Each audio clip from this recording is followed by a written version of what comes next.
Rosa et Anne se retrouvent comme souvent pour passer un moment ensemble. Cette fois-ci, elles sont au Musée des Arts et Métiers, au CNAM, et se promènent dans les salles en discutant.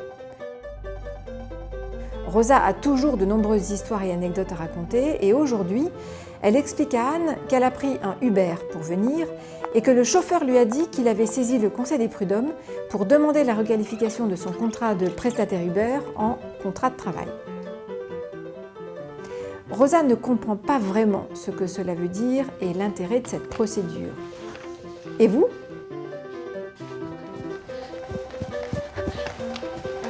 Rosa ? Je suis là.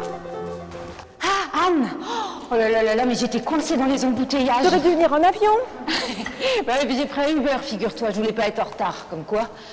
Ah, écoute, j'ai eu le temps de discuter avec le chauffeur, hein, j'ai eu tout mon temps. Ah bah oui, Et j'imagine. il s'appelle Denis. Ah ah, et il est beau, Hubert Denis. Ah bah j'avoue, il est pas mal, hein. Il est brun, et il m'a donné sa carte.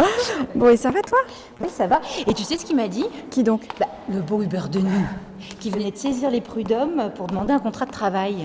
Ah ouais, c'est un sujet assez sensible, tu en as peut-être entendu parler. Les chauffeurs Uber, enfin les VTC, les coursiers à vélo, tout ça, qui demandent effectivement la requalification de leur contrat d'indépendant en contrat de travail. Comment définir le contrat de travail?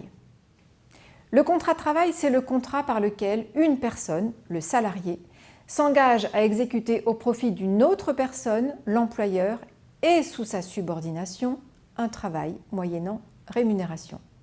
Il y a donc 3 critères qui permettent de définir le contrat de travail. Une prestation de travail, une rémunération et un lien de subordination.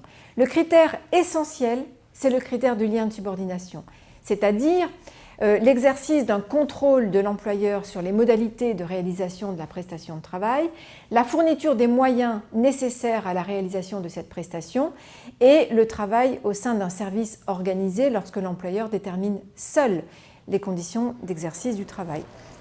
Mais pourquoi ces chauffeurs et ces livreurs demandent la requalification de leur contrat indépendant en contrat de travail? Tout simplement parce qu'au départ, ils se sont engagés dans une relation de travail indépendant ou de sous-traitance ou de prestation de service, mais qu'en réalité, il s'agit d'une fausse relation de travail indépendant. Ah oui, parce qu'en réalité, ces chauffeurs travaillent pour Uber comme s'ils étaient indépendants, c'est ça? Oui, mais en dehors du régime protecteur du contrat de travail. Ah oui, alors ils invoquent le critère de la subordination juridique pour faire requalifier leurs prestations en contrat de travail, c'est ça? C'est ça, c'est exactement ça. Alors il ne faut surtout pas confondre le contrat de travail et la relation ou une relation de sous-traitance.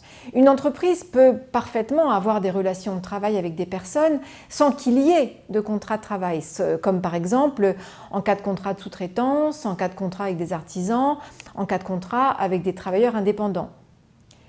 Alors il peut arriver que les salariés d'un sous-traitant ou un artisan ou un travailleur indépendant se retrouvent dans les faits sous la subordination juridique de l'entreprise cliente.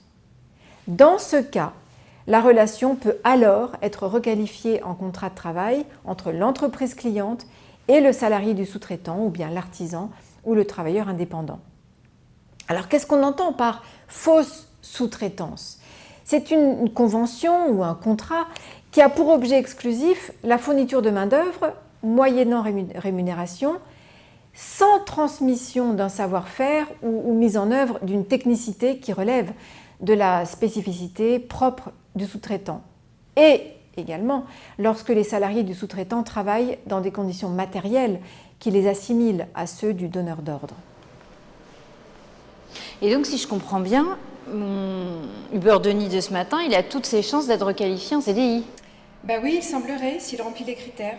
Et s'il réussit à démontrer qu'il est bien sur un lien de subordination avec Hubert. On a un arrêt de la Cour de cassation qui dit exactement la même chose sur cette situation. Oh là là, je crois que je vais l'appeler pour lui donner rendez-vous. Tu viendras avec moi?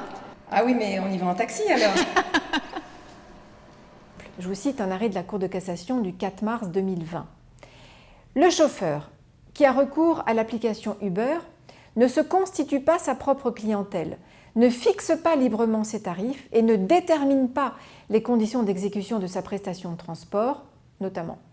Autant d'éléments qui poussent donc les juges de la Cour de cassation à confirmer l'existence d'un lien de subordination entre le chauffeur et la société et qui rend fictif le statut d'indépendant du chauffeur. C'est toute la situation de Denis, enfin le chauffeur Uber Denis qui a amené Rosa au CNAM tout à l'heure.